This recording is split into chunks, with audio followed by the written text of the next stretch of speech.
Bonjour à tous, bienvenue à l'église EVL, on est content de vous avoir avec nous ce matin.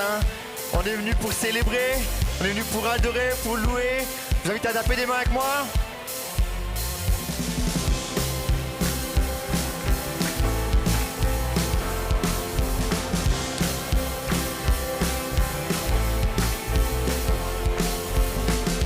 Chaque matin, tes bontés, Seigneur, pour moi se renouvellent. Chaque matin, tout au fond de mes pensées, ta voix m'appelle.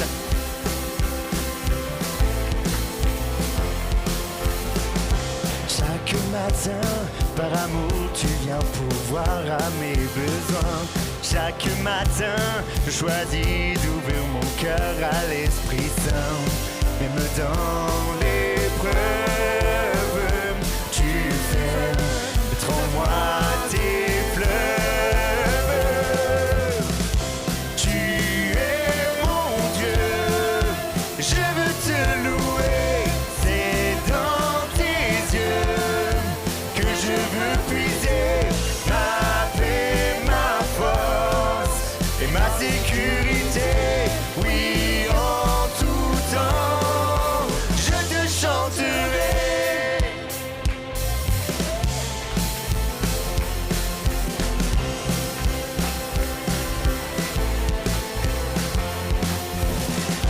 Chaque matin, tes bontés pour moi, Seigneur, se renouvellent.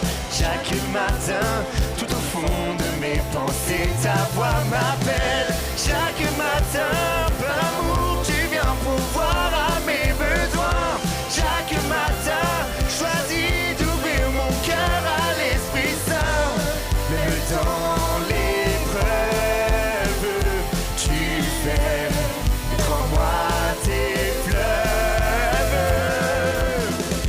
Tu es mon Dieu, je veux te louer. C'est dans tes yeux que je veux puiser ma paix, ma force et ma sécurité. Oui, en tout temps, je te chanterai.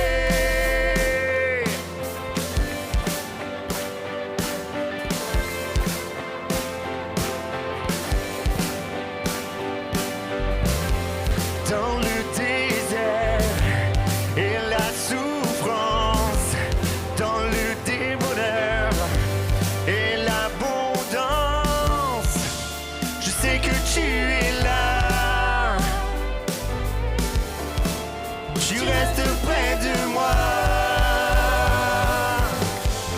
Dans le désert et la souffrance, dans le bonheur et l'abondance,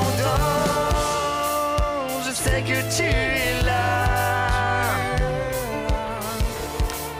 Tu restes près de moi. Tu es mon Dieu, je veux te louer. C'est dans tes yeux que je veux puiser ma paix, ma force et ma sécurité. Oui, en tout temps, je te chanterai. Tu es mon Dieu, je veux te louer.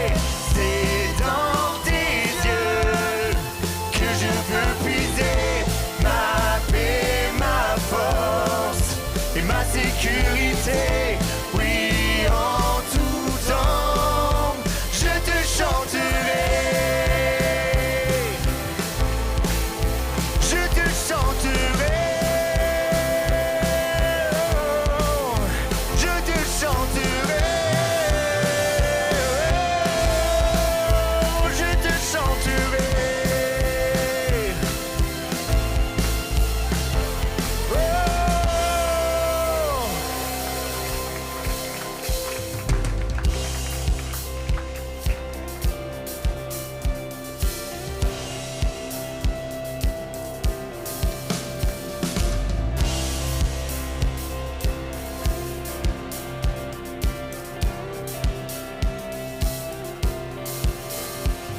Il surpasse les idoles.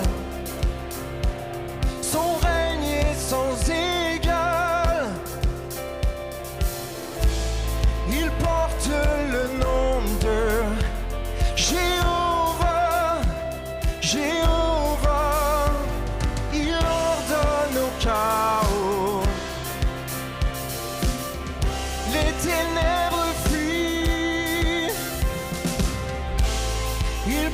toi le nom de Jéhovah, Jéhovah. Invoque le nom, invoque le nom, invoque le nom de Jéhovah. La louange, la louange, la louange lui appartient.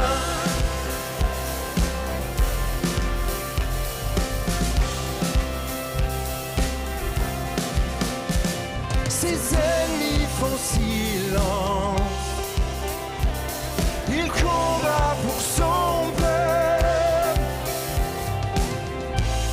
Nul autre Dieu n'est comme Jéhovah, Jéhovah.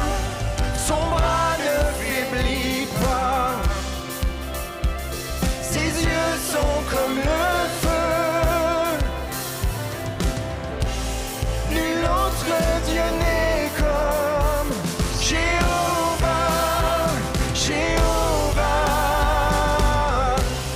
Invoque le nom, invoque le nom, invoque le nom de Jéhovah.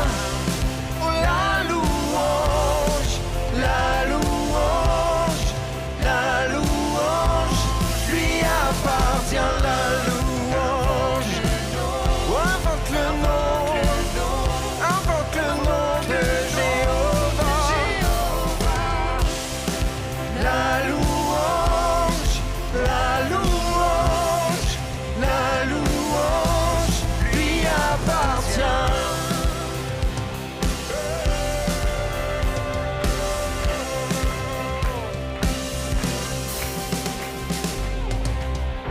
Jéhovah Nissi combat pour toi. Jéhovah Nissi combat pour toi. Jéhovah Nissi combat pour toi. Jéhovah Nissi combat pour toi. Jéhovah Nissi combat pour toi. Jéhovah règne et pouvoir. Jéhovah Rapha guérit ton corps. Jéhovah Shalom est ta paix. Jéhovah Nissi combat pour toi. Jéhovah Jireh pourvoira. Jéhovah Rapha guérit ton corps. Jéhovah Shalom est ta paix. Jéhovah Nissi combat pour toi. Jéhovah Jireh. Jéhovah Rapha guérit ton corps. Jéhovah Shalom est ta paix. Invoque le nom, invoque le nom, invoque le nom de Jéhovah. La louange, la louange, la louange lui appartient. Invoque le nom, invoque le nom, invoque le nom de Jéhovah. La louange, la louange, la louange lui appartient. Jéhovah Nissi combat pour toi. Jéhovah Nissi. Jéhovah Rapha guérit ton corps. Jéhovah Shalom est ta paix. Jéhovah Nissi combat pour toi. Jéhovah Rapha. Jéhovah Rapha guérit ton corps. Jéhovah Shalom est ta paix.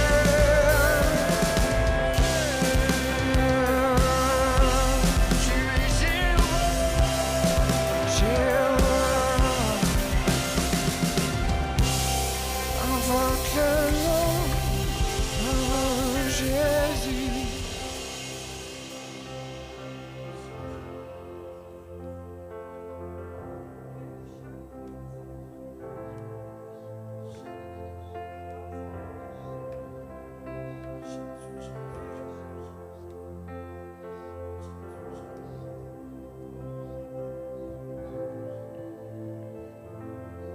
Tu es tout ceci à la fois, notre Dieu. Tu pourvois, tu guéris, tu restaures, tu donnes. Et si tu fais ça, c'est juste parce que ton amour est incompréhensible. Tellement plus grand que ce que nous pouvons penser et imaginer. Ce chant dit que son amour est extravagant. Pas au sens folie humaine, non. Mais au sens incompréhensible. Pas mesurable. Chante avec nous ce matin ce chant.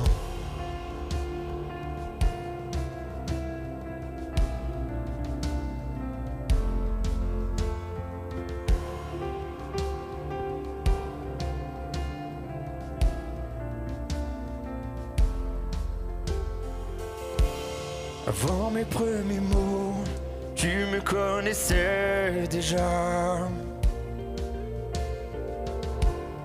Oui, tu es si bon envers moi. Avant mon premier souffle, tu mis ta vie en moi. Oui, tu es si tendre envers moi. Oh, l'amour renversant, extravagant, infini de Dieu. Sans faiblir, il me cherche, il me poursuit, me ramène à lui. Je suis indigne et sans mérite, mais pour moi tu t'es livré. Oh, l'amour renversant, extravagant, infini de Dieu. Oh, oh, oh.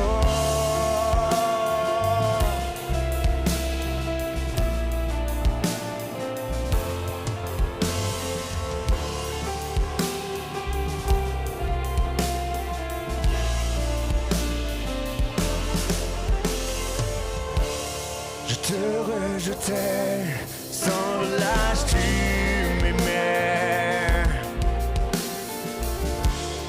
Oui, tu es si bon envers moi. Je me sentais vain, tu m'as offert la croix. Oui, tu es si tendre envers moi. Oh, l'amour renversant, extravagant, infini de Dieu. Sans faiblir, il me cherche, il me poursuit, me ramène à lui. Je suis indigne et sans mérite, mais pour moi tu t'es livré. Oh, l'amour renversant, extravagant, infini de Dieu.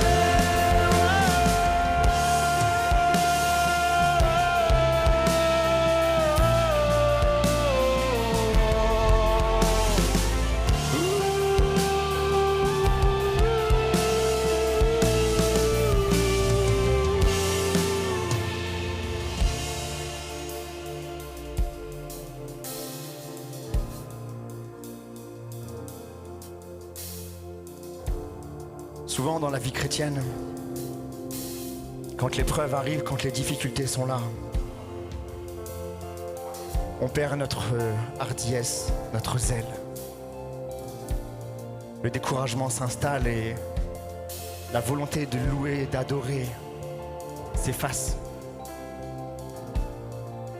Le pont de ce chant nous dit qu'aucune montagne n'est trop haute, aucune ombre n'est trop sombre. Il n'y a pas de noirceur suffisamment noire pour que Dieu n'intervienne. Alors si tu es dans l'épreuve, chante quand même, adore quand même, proclame quand même. Parce que si tu proclames, les ténèbres s'enfuient. Si tu donnes le nom de Jésus, les ténèbres s'enfuient. Alors ce matin, on veut proclamer. Même si c'est l'épreuve, on veut proclamer. Si tout va bien pour toi, gloire à Dieu. Mais proclame encore. Proclame encore. Alléluia.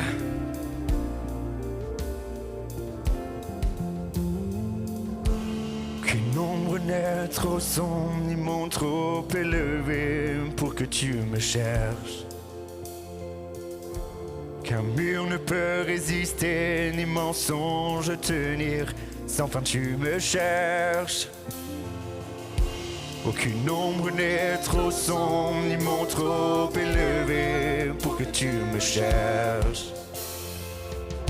Aucun mur ne peut résister ni mensonge tenir, sans fin tu me cherches.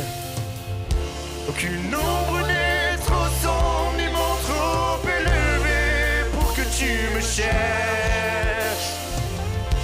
Qu'un mur ne peut résister ni mensonge tenir, sans fin tu me cherches. Aucune ombre n'est trop sombre ni mon trop élevé pour que tu me cherches. Qu'un mur ne peut résister ni mensonge tenir, sans fin tu me cherches. Oh, l'amour renversant, extravagant, infini de Dieu. Sans faiblir, il me cherche, il me poursuit, me ramène à lui. Je suis indigne et sans mérite, mais pour moi tu t'es livré. Oh, l'amour renversant, extravagant, infini de Dieu.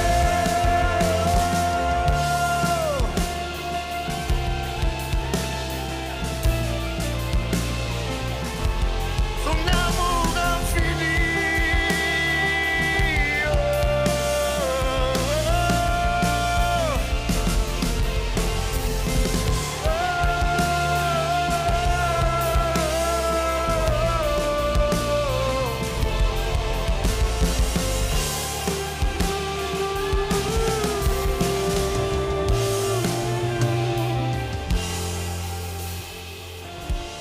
Qu'une ombre n'est trop sombre ni mon trop élevé pour que tu me cherches.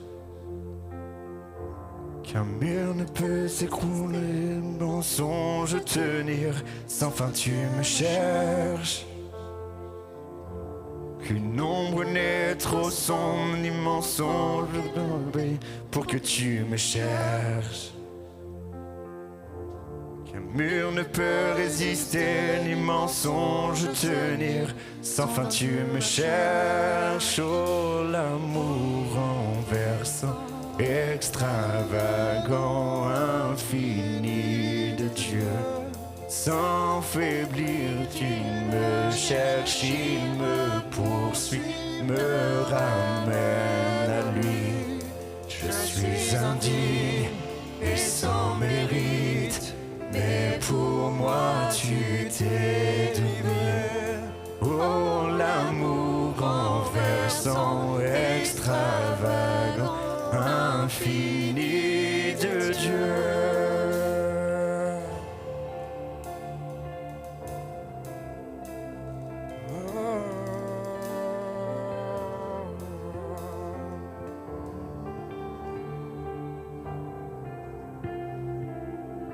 Alléluia. Je suis imparfait, indigne. Mais Dieu a fait ce choix de me sauver quand même.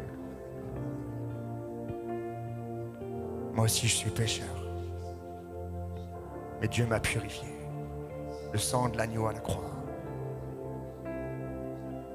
Et il y a un mot qui symbolise la gloire de Dieu, c'est Alléluia.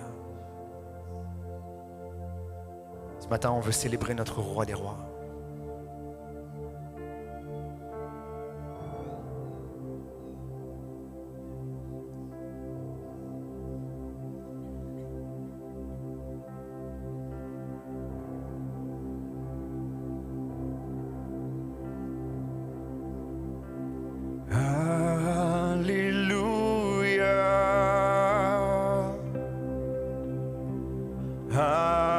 Alléluia,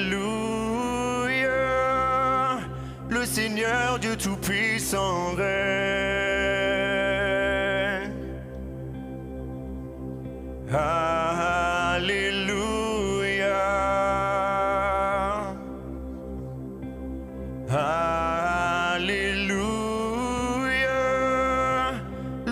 Seigneur Dieu Tout-Puissant règne.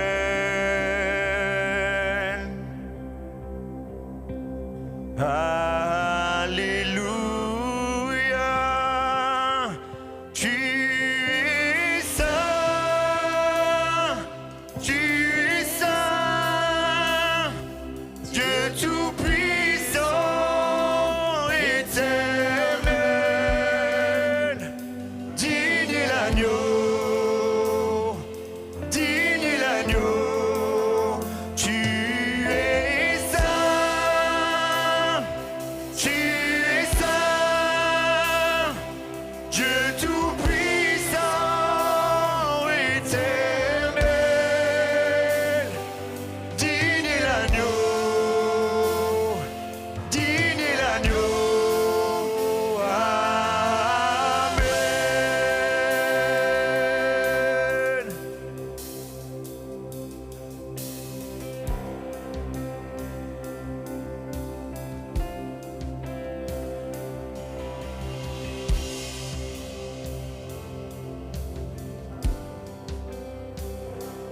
Nous étions là dans les ténèbres, sans espoir, sans repère. Quand du ciel tu es descendu, nous montrer l'amour du Père. À une vierge l'ange est apparu, comme l'avaient dit les prophètes. Et d'un trône de gloire éternelle, tu es né dans une étable.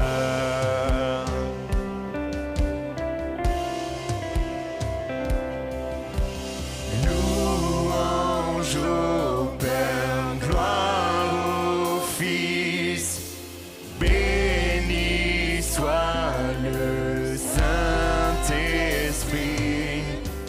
Dieu trois fois saint, majesté, gloire au roi des rois à tout jamais.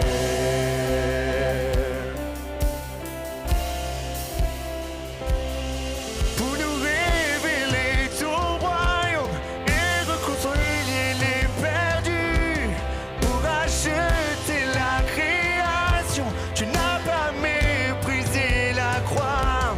En vue de la joie devant toi, tu enduras la souffrance pour nous procurer le salut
Seigneur parce qu'il règne à tout jamais. Merci à l'équipe, merci pour le travail que vous faites à chaque dimanche. Bonjour et bienvenue à tous. Bonjour à vous qui nous visitez pour la première fois. Soyez comme à la maison.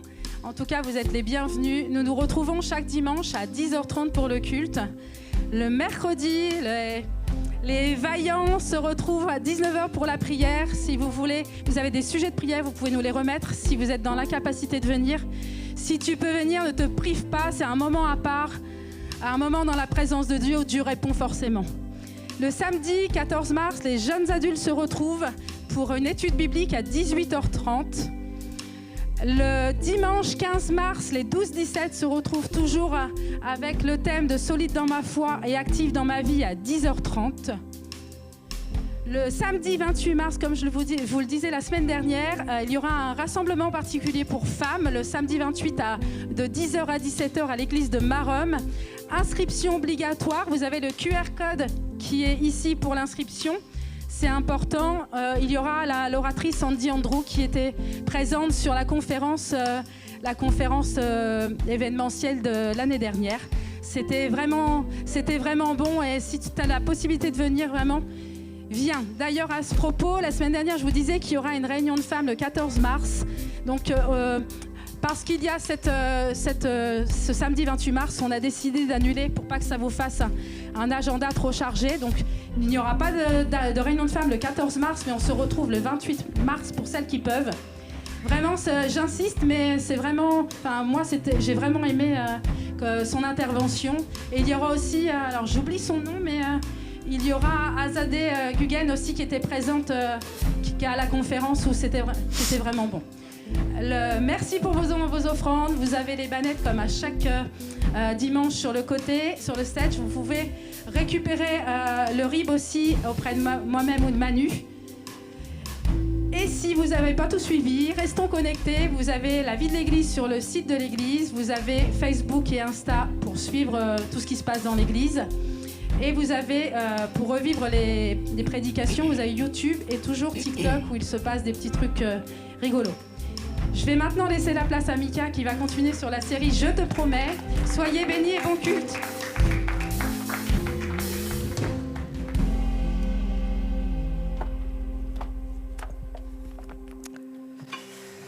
Merci Fanny, bonjour à tous, bonjour à toutes.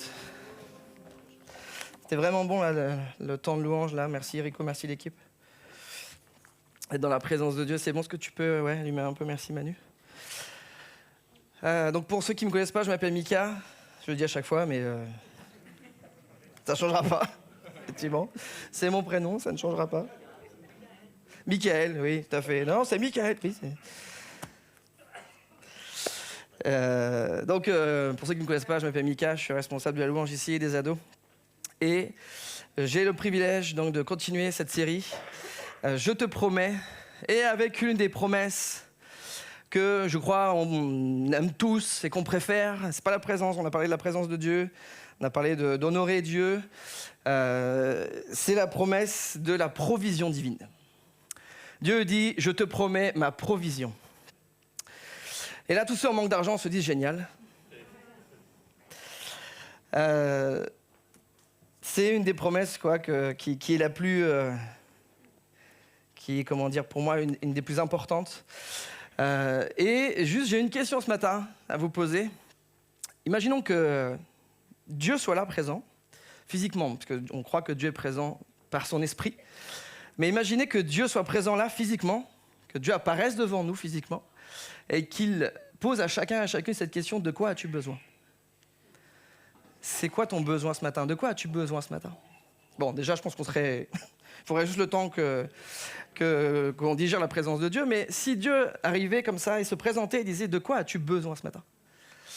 Je pense que certains diraient, de l'argent, évidemment, une direction, un travail, une guérison, un miracle, un mari, une femme, des enfants. Toutes sortes de choses viendraient à notre esprit parce que nous avons tous des besoins. Nous sommes humains et nous avons tous des besoins. Et tout de suite, je veux tout de suite être clair. Ici à EVL, on ne prêche pas l'évangile de prospérité. Désolé, vous ne serez pas riches. Enfin, si Dieu le veut.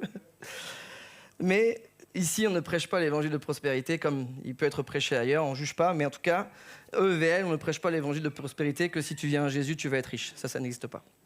Nulle part dans la Bible, vous trouverez un passage qui dit que Dieu te promet le luxe, la gloire, la richesse, si tu viens à lui, si tu lui donnes ta vie.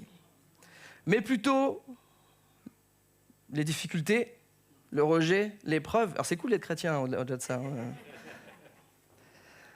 Mais venir à Jésus ne garantit pas d'être riche. Dieu peut le faire, puisque la Bible dit aussi que c'est à lui qu'appartiennent l'or et l'argent. Dieu peut le faire, mais être chrétien, c'est pas automatiquement devenir riche, ça n'existe pas. Parce que le Dieu auquel on croit ici, le Dieu auquel on croit et qu'on professe ici, c'est pas un distributeur de bénédictions et d'argent. C'est pas un génie où on frotte la lampe et il nous accorde des vœux, ça n'a rien à voir avec ça. Dieu est surtout un Père fidèle qui nous aime et qui veut notre bien. Amen. J'ai noté ceci en première punch, il y a une différence fondamentale entre prospérité et provision. La prospérité, et la Bible en parle, Job était un homme prospère. Il était riche, il avait des troupeaux, il avait des terres, il était influent. Et la prospérité, elle cherche d'abord le confort personnel. La richesse, le confort personnel. Et que la provision de Dieu, c'est un moyen d'accomplir sa volonté dans ta vie. Et vraiment, cette phrase est importante tout de suite pour dire qu'il y a une différence fondamentale entre prospérité et provision. Parce que ce matin, je ne vais pas parler du confort personnel. Je veux parler de la volonté de Dieu pour ma vie et pour ta vie. Et la provision qui va s'en découler. C'est ça le cœur de cette promesse, je te promets ma provision. Et ça, en fait, ça change tout, parce que quand on est enfant de Dieu, le moyen qu'on a pour lui exprimer, et tous les parents ici savent que nos enfants sont spécialistes pour exprimer leurs besoins. Donne. Alors le problème, c'est que plus ils grandissent, plus les besoins deviennent onéreux. Hein, donne-moi une voiture, par exemple, oui, effectivement. C'est plus compliqué que donne-moi un jouet au supermarché. Mais nous, en tant que chrétiens et enfants de Dieu, le moyen qu'on a pour communiquer avec Dieu et lui adresser nos besoins, qui sont aussi légitimes, hein. Ce matin, je ne veux pas du tout nier nos besoins qui sont importants, c'est la prière. Et quand j'ai préparé ce message-là, ce qui est venu tout de suite dans mon esprit, c'est le Notre Père. Est-ce que vous connaissez par cœur Notre Père ? Allez-y. Sanctifié, que ton règne vienne, ta volonté soit faite sur la terre, comme au ciel. Aujourd'hui, pas un quotidien. Qui nous ont offensés, pas en tentation, mais délivre-nous du mal, car c'est à toi qu'appartiennent. Amen. Ok, c'était pas mal, c'est pas mal. Il y avait le texte derrière, c'est ça, vous avez triché ? Super, bravo. D'accord, j'ai oublié de le dire à Eric, ne le mets pas tout de suite. Et là, qui faisait genre, notre Père qui est aux cieux. Mais cette prière, on l'a apprise, et nos amis catholiques même l'apprennent par cœur, cette prière de notre Père que Jésus a instituée dans Matthieu 6. Si vous voulez la retrouver, c'est Matthieu 6. Tout ce chapitre, Jésus parle de la prière, de l'attitude qu'on doit avoir en tant qu'enfant de Dieu. Parce que les disciples lui disent, Jésus, apprends-nous à prier. Comment prier ? Donc Jésus va dire, d'ailleurs, ne faites pas de répétition, ne multipliez pas les paroles comme ceux qui pensent qu'à force de paroles, ils vont être exaucés. Mais plutôt dites, et il commence, notre Père qui est aux cieux, etc., etc. Et je me suis souvent demandé pourquoi Jésus avait donné cette prière structurée là, qui du coup a été reprise par l'Église et l'Église catholique, l'Église qui a suivi l'Église primitive, comme une prière même à réciter. Et juste avant, il dit au verset 7, ne récitez pas, ne multipliez pas les paroles. La prière doit être quelque chose, et nous les protestants, en tout cas les évangéliques, on croit que la prière et surtout le langage que j'ai, la communication que j'ai avec Dieu, avec mes propres mots. On peut utiliser la Bible pour prier. Et d'ailleurs, je me suis toujours demandé pourquoi, et en fait, dans The Chosen, et on n'a pas pu le mettre, mais dans The Chosen, c'est ceux qui ont vu la série The Chosen sur Jésus, souvent les disciples, le matin quand ils se lèvent, ou ou dans la journée, ils récitent les prières. Les Juifs, au temps de Jésus, en fait, n'avaient pas de livre. Il y a très peu de gens qui savaient lire au temps de Jésus en Israël. Alors, plus qu'ailleurs d'ailleurs, en gros, on estime qu'il y avait 10 à 20% des personnes qui savaient lire. Parce que la loi et la parole de Dieu étaient importantes. Les Écritures sont fondamentales pour les Juifs. Et donc, les enfants, surtout les jeunes garçons, allaient à la synagogue jusqu'à l'âge de 13 ans, jusqu'à leur bar mitzvah, et apprenaient auprès du rabbin, parfois, à lire les textes. Comme Jésus, lui, à un moment donné, qui a été invité à lire la Torah à la synagogue. Et en fait, puisqu'ils ne savaient pas forcément lire, le seul moyen de connaître la parole de Dieu, c'était de l'apprendre par cœur. Et vous pourrez revoir l'épisode, c'est l'épisode 3 dans la saison 1 de The Chosen, où quand Jésus est dans une espèce de clairière, il y a des enfants qui viennent le voir, pour ceux qui ont vu. Il leur demande de réciter le Shema Israël, qui est une des prières les plus connues, et encore aujourd'hui, qui est les plus récitées par les Juifs. C'est Deutéronome 6, écoute Israël, elle commence par écoute Israël, l'Éternel notre Dieu est l'Éternel, est un. C'est lui qui te garde, c'est lui, et toutes sortes de bénédictions qui en découlent. Et donc, si vous voulez, au temps de Jésus, les gens, et les femmes aussi d'ailleurs, apprenaient les longs passages par cœur. Les psaumes, et puis la Torah, c'est-à-dire le Pentateuque, les 5 premiers livres. Et donc, c'est pas étonnant que Jésus fasse ça. Que Jésus instaure cette prière qui est nouvelle pour les disciples, pour leur apprendre comment prier. C'est-à-dire, quelle attitude avoir et quoi demander dans sa prière. Et tout de suite, mon premier point, c'est que la provision, elle commence par la relation. La provision de Dieu commencera toujours par la relation avec lui. Encore une fois, Dieu n'est pas un distributeur de bénédictions. Ce n'est pas un bon génie, Dieu. Dieu est une personne avec des émotions. Et Jésus commence sa prière par notre Père. Il aurait pu commencer par Dieu Tout-Puissant, El Shaddai, Adonai, Seigneur, Créateur de l'univers, ou comme ailleurs aussi, Éternel des armées. Mais non, Jésus choisit là de commencer par notre Père. Parce que avant de te donner, Dieu veut une relation avec toi. Et en fait, nous les parents, souvent, vous avez remarqué que souvent je fais le lien avec mes propres enfants et ma famille. Et d'ailleurs, Anna se plaint que je la cite jamais. Donc voilà, je t'ai cité ma grande. Elle dit à chaque fois, tu parles d'Adam, tu parles des livres, tu parles jamais de moi. Bon, voilà. Nous les parents, on sait que avant de donner à nos enfants, ce qu'on veut, c'est une relation avec eux. On leur donne, on les nourrit. Et d'ailleurs, pour tous ceux qui se sont mariés à l'église, enfin à la mairie, pardon, le maire a dit que dans la loi, nous devons porter assistance à nos enfants et, jusqu'à leur majorité, pourvoir à leurs besoins, les nourrir et pourvoir à leur éducation. Donc c'est quand même la loi des hommes inscrit le fait que nous, parents, on doit nourrir nos enfants. On doit pourvoir aux besoins de nos enfants. Mais ça ne vient pas nulle part, c'est Dieu qui a instauré ça. Et Jésus commence par notre Père parce qu'il veut montrer que le principe de provision découle de la relation. La provision de Dieu dans ta vie découlera de ta relation avec lui. Parce que Dieu est un Père fidèle. Jésus a voulu révéler Dieu comme le Père. Pas comme... Aussi, mais pas comme le Tout-Puissant, comme le Dieu vengeur, il y a 15 jours, j'ai prêché sur la présence de Dieu, et Israël avait peur de la présence de Dieu. Parce qu'elle était pleine de gloire, de puissance, sa sainteté ne supporte pas le péché. Donc nous, en tant qu'êtres humains, pécheurs, on ne peut pas supporter la présence de Dieu sans l'œuvre de Jésus, sans être transformé à l'intérieur. Et dans le verset précédent, Jésus dit au verset 8, « Votre Père, donc aux disciples, sait de quoi vous avez besoin avant que vous le lui demandiez. » C'est la diapo suivante, ça. Et ça change tout. Parce que quand tu pries, Dieu ne découvre pas ce que tu demandes.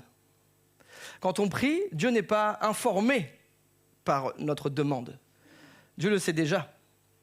Et Dieu sait déjà ce dont tu as besoin. La prière, elle n'informe pas Dieu. La prière, mais je parle de la prière d'un enfant de Dieu, quelqu'un qui a une relation avec Dieu. Elle va aligner ton besoin à sa volonté. Parce que, je suis désolé, et vous allez être d'accord avec moi, tous nos besoins ne sont pas nécessaires. Je peux demander 1 million d'euros à Dieu, mais c'est seulement si il sait que c'est nécessaire pour moi qu'il va me le donner.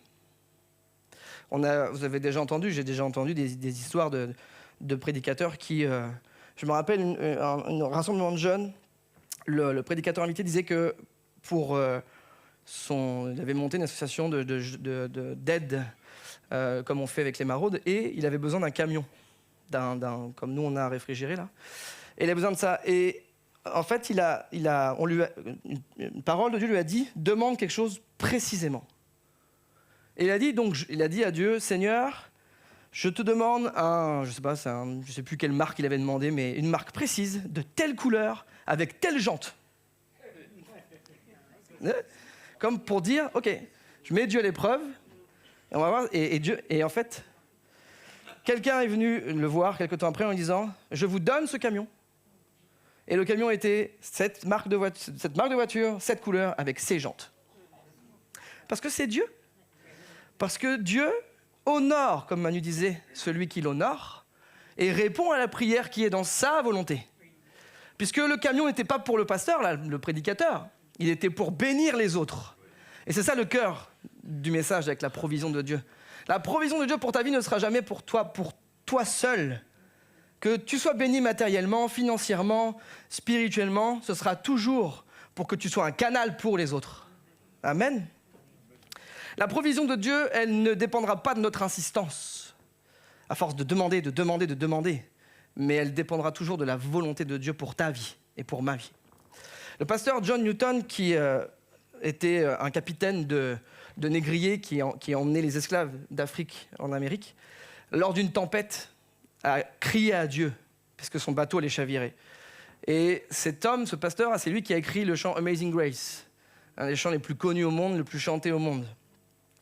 Et il a écrit ceci, tout ce que Dieu envoie est nécessaire. Rien de ce qu'il retient ne l'est. Donc quand tu demandes quelque chose à Dieu et que tu ne l'as pas, et en tout cas qu'il ne te le donne pas, c'est parce qu'il sait que tu n'en as pas besoin. Quand nos enfants nous demandent des choses et qu'on sait que ça n'est pas nécessaire, on ne leur donne pas, ou que ça va leur faire du mal. Jésus dit, vous qui êtes méchants, quand votre enfant vous demande un morceau de pain, est-ce que vous lui donnez un caillou? Non. Ou un serpent, ou un scorpion? Non. Pourquoi? Parce que vous les aimez. Dieu ne donnera jamais ce dont on n'a pas besoin parce qu'il nous aime, même si nous on pense que c'est nécessaire.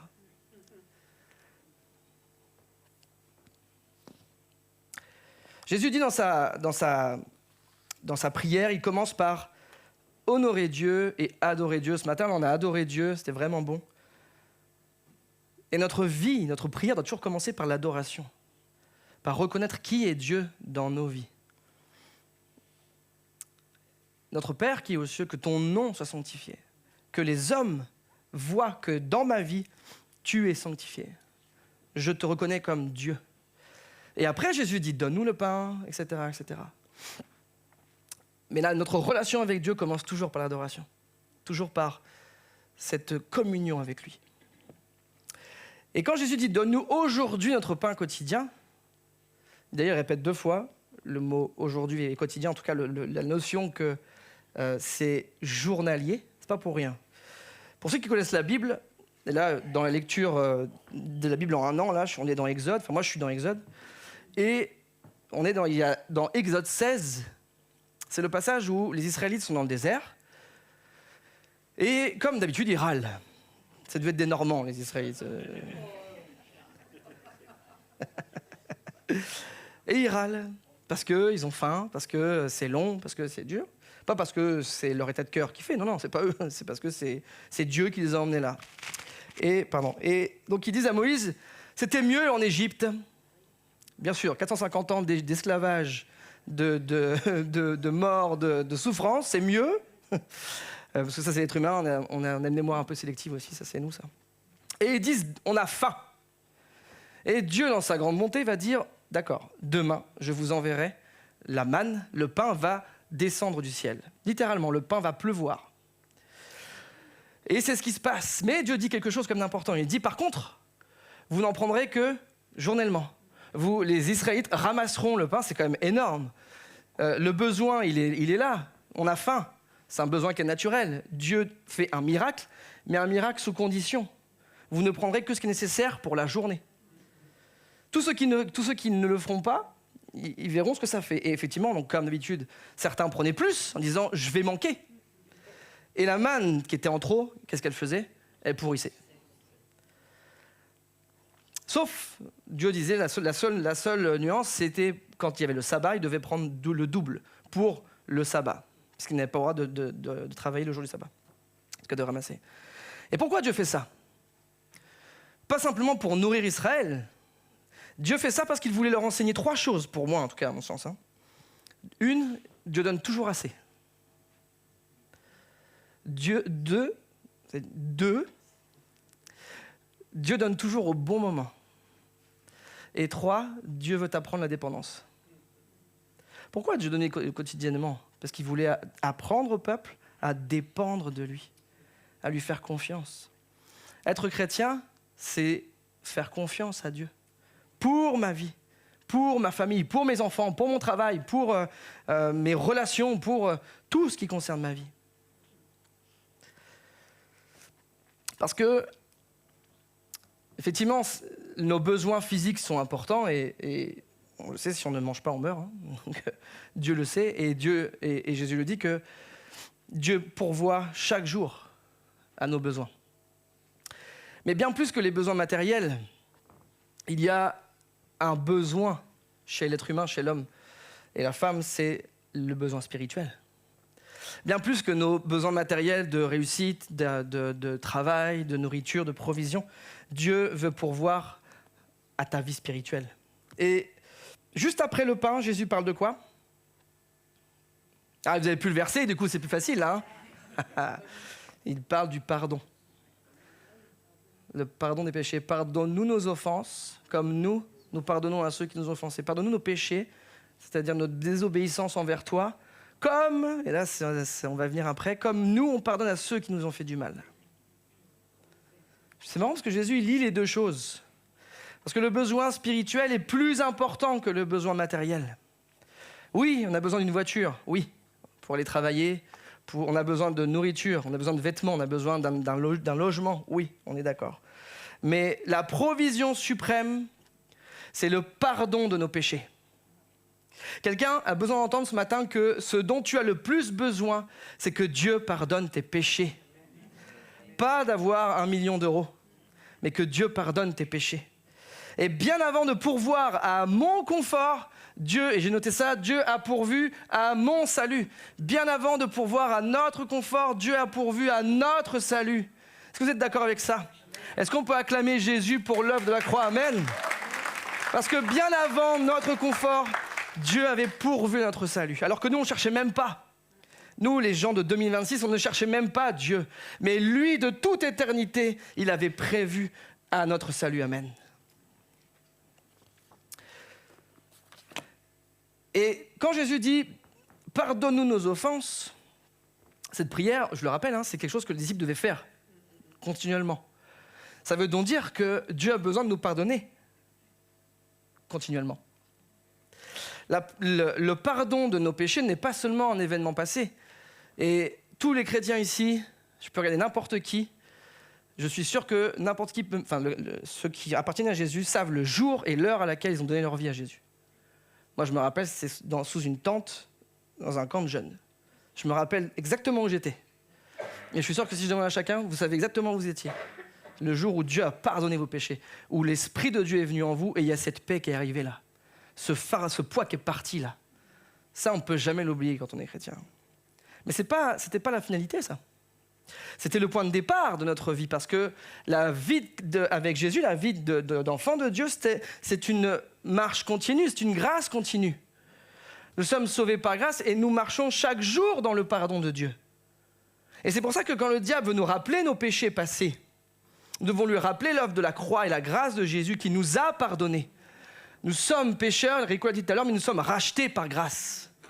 Ce qui est passé est passé. Toutes choses sont devenues nouvelles. Amen. Mais parfois, on laisse la culpabilité nous remplir. Et ça, c'est un mensonge du diable. Jésus nous a pardonné. Il est mort à la croix une fois pour toutes. Amen. Et le pardon reçu, forcément, engendre le pardon donné. Jésus ajoute une phrase. Bon, pardonne-nous nos péchés, ça, on le dit facilement, ça. Seigneur, pardonne-moi parce que j'ai une mauvaise pensée, j'ai un mauvais regard, j'ai de la colère contre telle personne. Ça c'est quelque chose qu'on arrive à faire facilement. Par contre, je veux pardonner comme moi je pardonne à mon voisin, à tel membre de ma famille qui me fait du mal, ou mon patron, ou... on est d'accord que c'est moins facile. Hein. Quand on est vraiment blessé, quand tu as vécu le pire qu'on peut vivre, pardonner la personne. Je voyais une vidéo il y a juste là, avant-hier, où un tueur en série était à son procès et les gens défilaient. Les parents, puis les gens dont il avait tué les enfants ou les membres de famille, le maudissaient, disant « Je souhaite que tu meurs en enfer, que tu brûles. » Et il y a un monsieur qui arrive, avec une grande barbe, et qui lui dit « Je crois en Dieu. » Enfin, là, c'est mes mots, hein, mais « Monsieur un tel, je crois en Dieu et je vous pardonne. » Il a tué sa fille, je crois. Et donc il lui dit je vous pardonne, je prie pour que Dieu pardonne et que Dieu pardonne vos péchés, que vous vous repentiez. Et le gars, il pleure. Le tueur en série, là, il pleure. Parce que l'amour est plus fort que tout. Et l'amour de Dieu peut te permettre de pardonner l'impardonnable. Amen. Parce que le pardon vertical que l'on reçoit, et je sais qu'ici, il y a plusieurs qui ont vécu ça, le pardon vertical que l'on reçoit ne peut pas être séparé du pardon horizontal. Oh, ça fait une croix. Je ne peux pas demander la miséricorde de Dieu pour ma vie sans la donner à l'autre.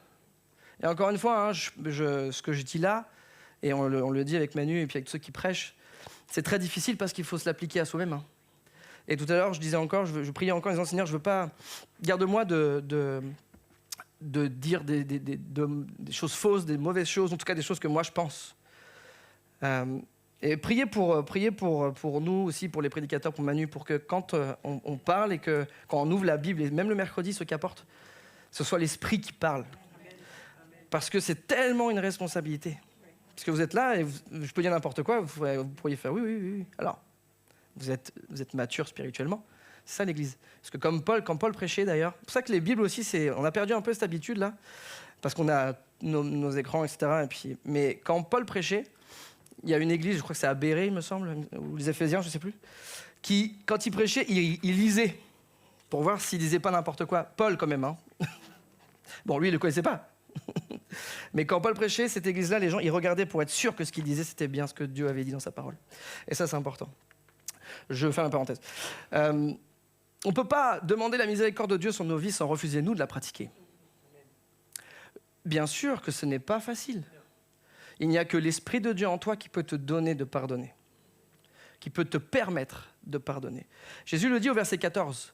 « Si vous pardonnez aux hommes leurs offenses, votre Père Céleste vous pardonnera aussi. » Il y a comme un lien entre le pardon que toi tu vas donner et le pardon que Dieu va t'accorder. Parce que le pardon reçu transforme le cœur. Tous les chrétiens ici qui ont reçu le pardon de Dieu savent qu'on devait mourir pour nos péchés. Le salaire du péché, c'est la mort. La Bible le dit. Le don gratuit de Dieu, c'est la vie éternelle. Et C.S. Lewis a écrit, et cette phrase, quand je l'ai écrite, je me suis dit, ah oui, quand même. Être chrétien signifie pardonner l'inexcusable. Parce que Dieu a pardonné l'inexcusable en nous. On peut la relire, cette phrase ? Être chrétien signifie pardonner l'inexcusable. Parce que Dieu a pardonné l'inexcusable en nous. On n'est pas digne de Dieu. Et nous qui apportons, on n'est pas digne de Dieu. Pas digne de la présence de Dieu. Mais c'est parce que Dieu a choisi de nous pardonner que nous pouvons choisir de pardonner. Parce que le non-pardon, c'est une prison intérieure. Refuser de pardonner, tu t'emprisonnes toi-même. Et en plus, tu empêches Dieu de t'aider. Même, encore une fois, même si tu es la victime. Vous savez ce que beaucoup savent, ce que ma femme a vécu? Sa vie a changé le jour où elle a accepté de pardonner. Et pour le coup, l'inexcusable. Parce qu'en fait, tu te libères toi-même et tu te pardonnes toi-même. Et tu pardonnes à celui ou à celle qui t'a fait du mal. Et tu permets à Dieu de lui pardonner. C'est comme un acte d'amour, en fait. Et il y a un homme dans la Bible, c'est mon dernier point, il y a un homme dans la Bible dont j'aime beaucoup l'histoire et qui reflète exactement ça, c'est Joseph. Est-ce que vous aimez l'histoire de Joseph? Moi, j'aime bien aussi l'histoire de Joseph. J'aime beaucoup son histoire. Déjà parce que Joseph est une préfiguration de Jésus. Et parce que le gars, malheureusement, il a reçu beaucoup. Et puis tous ceux qui sont rejetés se reconnaissent dans Joseph. Alors, je ne dis pas que j'étais rejeté, hein. Pas immense, pas où je parle. Qu'il n'y ait pas de maladresse. Hein. Non, mes parents m'ont toujours aimé et ça c'est sûr. Mais Joseph, c'est le type de gars qui a été rejeté par sa famille, qui a vécu le pire, mais pourtant qui avait reçu quelque chose de Dieu. Il avait reçu une vision. Dans provision, il y a vision. Et mon point suivant, c'est que la provision, c'est ce que Dieu donne pour la vision. Joseph, il était jeune, il avait 17 ans, il a eu des rêves. Il a eu 2 rêves. On connaît un peu l'histoire, hein, je ne vais pas... Mais le problème, c'est que dans ses rêves, il était le chef de ses frères.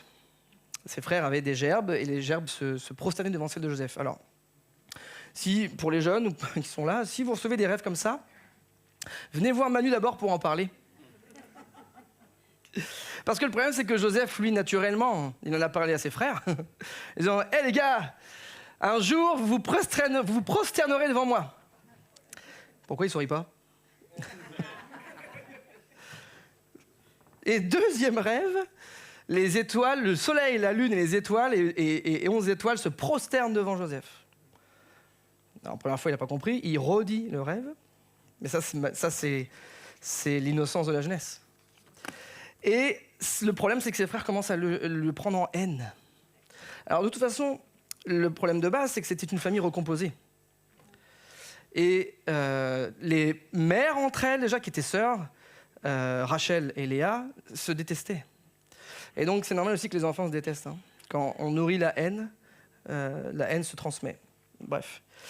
Mais en tout cas, Joseph, c'est l'exemple parfait de la provision de Dieu, parce qu'il n'a pas seulement reçu la vision, il a dû vivre le pardon pour que cette vision s'accomplisse.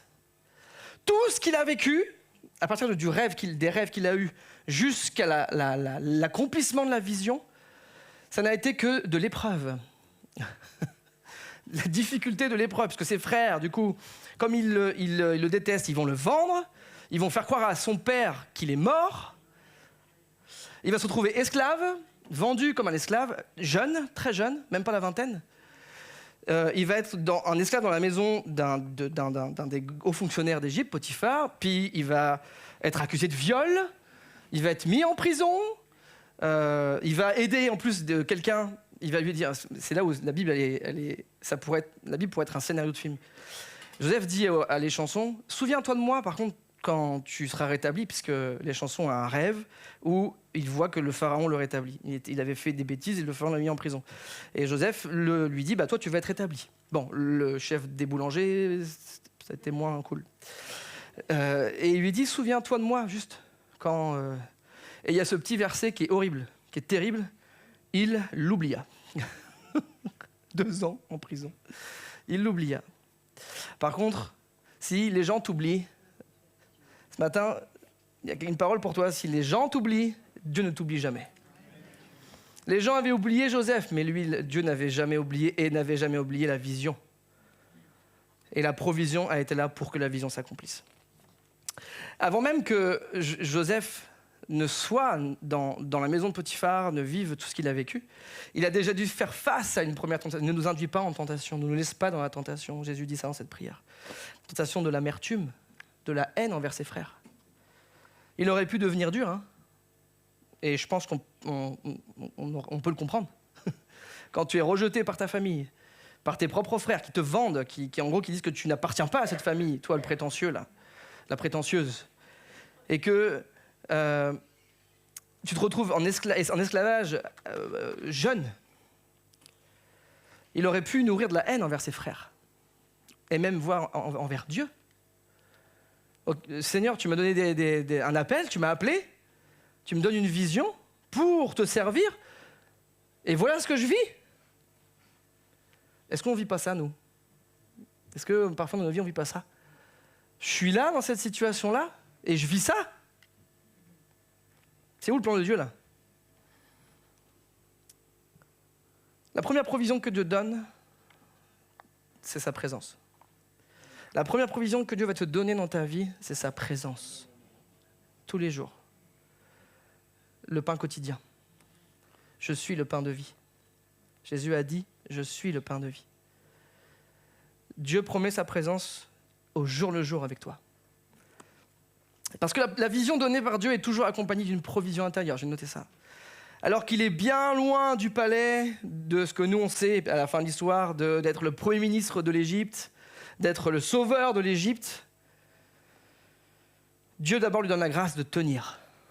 Quand la femme de Potiphar, parce que la Bible dit que c'était un beau gars, il était beau, Joseph.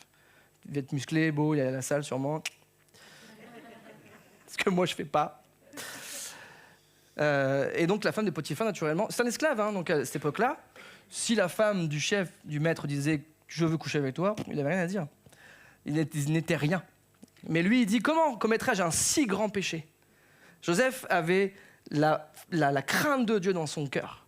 Et c'est ce qui fait qu'il a préservé la vision. Et que Dieu a donné la provision. Puisque Genèse 39 dit « l'Éternel était avec Joseph ». Et d'ailleurs, tout ce qu'il faisait lui réussissait.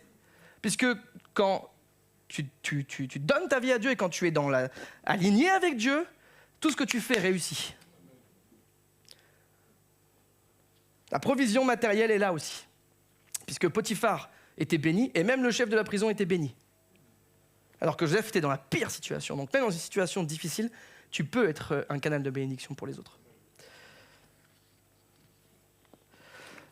Alors qu'il est tenté, la provision de Dieu, c'est de pouvoir résister.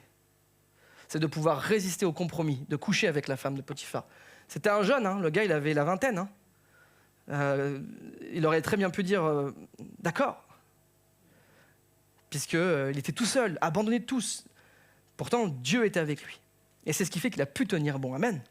La provision de Dieu, elle n'est pas toujours extérieure, parce qu'on pense souvent que c'est matériel. Ils sont venus un peu tôt, non? Ils entendent derrière, là-bas. La provision de Dieu, elle n'est pas toujours extérieure. Nous, on pense souvent que c'est un travail, de l'argent, et c'est pour ça que je voulais appuyer là-dessus ce matin. Que oui, ça peut être un travail, ça peut être un mari, une femme, et je souhaite ça aux célibataires ici, là. Gars et filles, de trouver un mari chrétien, quelqu'un qui en tout cas embrasse la foi et qui va servir Dieu avec toi. Ok. Tu vises quelqu'un là ou pas, non? Quelqu'une? Et la provision de Dieu, elle n'est pas toujours extérieure. Parfois, et souvent, elle est aussi intérieure. La grâce de tenir dans l'épreuve, la force de refuser le compromis et la fidélité dans le secret de ta vie. Et autant fixé, Dieu a élevé Joseph. Quand on connaît l'histoire, on lit l'histoire de Joseph. Quand Dieu a décidé, quand toutes les choses étaient alignées dans le plan de Dieu, et ben Joseph a été élevé et la vision s'est accomplie. Et la vision, c'était quoi? C'était de sauver sa famille. La vision, c'était pas que ses frères seraient soumis à Joseph. La vision que Dieu a donnée, c'est que Joseph serait dans une position assez élevée pour sauver sa famille. Quelle est la meilleure position que Premier ministre d'Égypte? Et en plus, et c'est là où Dieu est tellement grand, c'est qu'il a sauvé non pas sa famille, mais toute l'Égypte et les pays autour, parce que tout le monde venait pour acheter la nourriture qui était en Égypte et que Joseph avait mise de côté. Alors pour conclure, la prière de notre Père, elle ne commence pas par « donne ».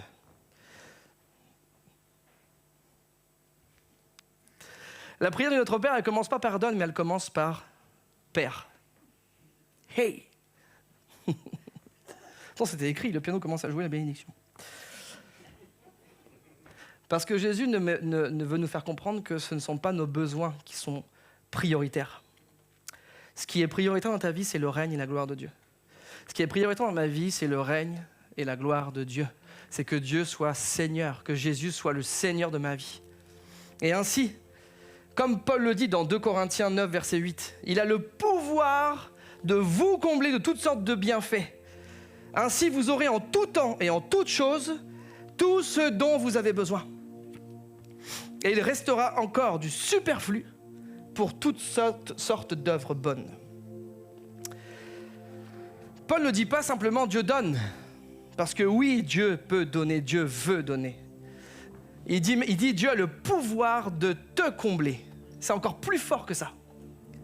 C'est une proclamation de la souveraineté et la toute-puissance de Dieu. C'est à lui qu'appartient l'or et l'argent, c'est à lui qu'appartient la terre et tout ce qu'elle renferme. C'est pour ça que Jésus, quand le diable l'a tenté, en disant « si tu m'adores, je te donnerai tous ces royaumes », Jésus n'a pu résister parce que Jésus n'était pas tenté par ça, parce qu'il savait que tout appartient à Dieu. Et que la mission qu'il avait n'était pas seulement pour lui, mais elle était pour l'humanité, pour sauver l'humanité. Il savait pourquoi il était là, Jésus. Et d'ailleurs, une fois que le diable l'a laissé, les anges sont venus pour lui donner, pour le donner la nourriture et pour le ressourcer. Dieu n'est jamais limité par les circonstances. Ce matin, tu dois entendre que Dieu n'est jamais limité par les circonstances que tu traverses. Et il n'est pas surpris par la saison que tu traverses. Si tu es là, c'est parce que Dieu voulait que tu sois là. Et en tout cas, il a permis que tu sois là. Mais même là où tu te trouves, Dieu peut te combler de toute grâce. Pas de choses qui ne servent à rien, pas d'argent, si tu n'en as pas besoin, mais de sa présence, de sa grâce, de son esprit en toi, qui va te permettre de traverser ce que tu es en train de vivre. C'est juste ça dont on a besoin, la présence de Jésus. Et tout ça, c'est dans un seul but, pour toutes sortes d'œuvres bonnes. Joseph a vécu tout ça pour qu'il soit l'instrument de la mission de Dieu, de la volonté de Dieu pour Israël. La fidélité, c'est pas notre confort, c'est pas qu'on soit prospère au sens où, puisque Job, qui était un homme prospère, lorsqu'il a vécu tout ça, et tout ce qu'il a vécu, la souffrance, la maladie, même la perte de ses biens matériels, ses enfants malheureusement, même la confiance de sa femme, qui était aussi, elle, dans une telle souffrance, qu'elle a dit, on est maudit Dieu et meurt, j'en peux plus. J'en peux plus de te voir comme ça. À la fin, Job est rétabli. Et il a encore plus qu'avant. Est-ce que si vous avez lu Job, vous voyez à un moment donné où j'ai du mal, où Job met en avant ses richesses, met en avant le fait qu'il est influent. Jamais. Dieu donne largement à celui qui est assez humble pour ne pas s'enorgueillir.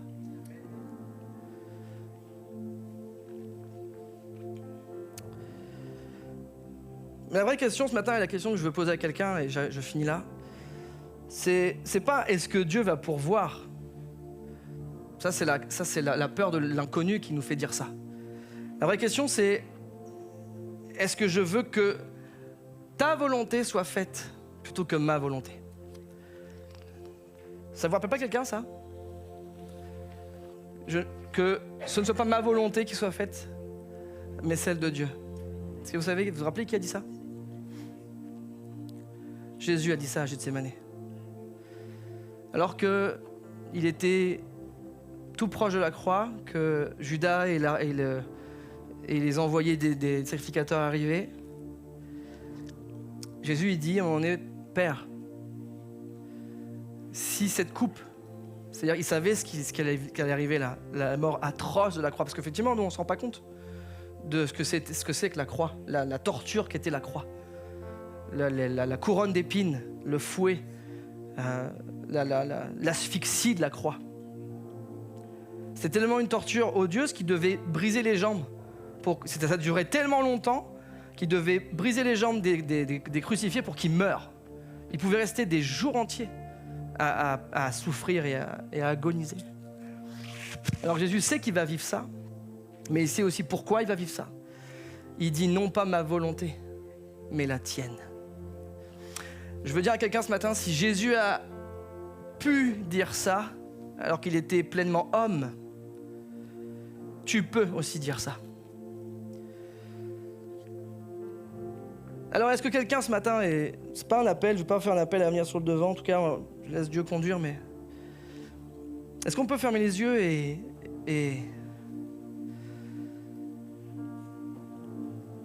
la Bible dit que si vous cherchez d'abord le royaume et la justice de Dieu, toutes ces choses, c'est-à-dire le pain, la nourriture, tout ça vous sera donné par-dessus. Parce que vous aurez compris que ce qui importe d'abord pour votre vie, c'est la présence de Dieu, c'est la justice de Dieu, c'est d'être aligné avec la volonté de Dieu.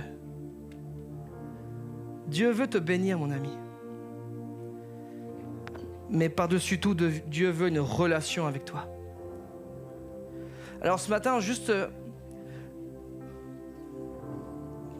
l'équipe là va chanter ce chant, la bénédiction, qui est une promesse, où Dieu dit, je serai avec toi.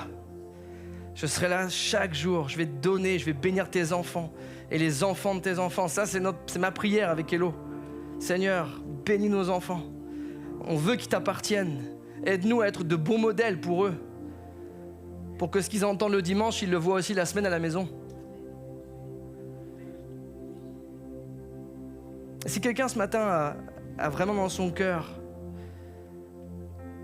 ce désir de s'approcher de Dieu et d'avoir cette relation et que Dieu pourvoit à ton pardon, à ce plus grand des besoins qui est de retrouver cette relation, cette communion avec lui. Juste, lève-toi dans ton cœur. Si tu veux te lever, lève-toi, mais si tu ne veux pas te lever, fais cette démarche dans ton cœur. Là, au 20-23, il y a quelqu'un là, qui a mis un post, qui a vécu quelque chose avec Dieu vendredi soir. Pourtant, on n'était pas beaucoup, mais le nombre importe très peu dans la présence de Dieu. On peut être 3 là, et Dieu bénit. J'ai vécu des réunions à 13, dans l'autre église ici, où c'était le ciel sur terre. On était 8 sur scène, 5 dans la salle. Quand Dieu est présent, l'atmosphère change. Et je veux déclarer que Dieu te bénit. Je veux déclarer que ta vie va changer. Je veux proclamer qu'une nouvelle saison va s'ouvrir pour toi. Que tu vas aligner tes choix à la volonté de Dieu. Et qu'à partir de ce moment-là, tout va changer dans ta vie. Oh, tu ne seras pas forcément plus riche. Mais tu seras riche de la présence de Dieu. Amen.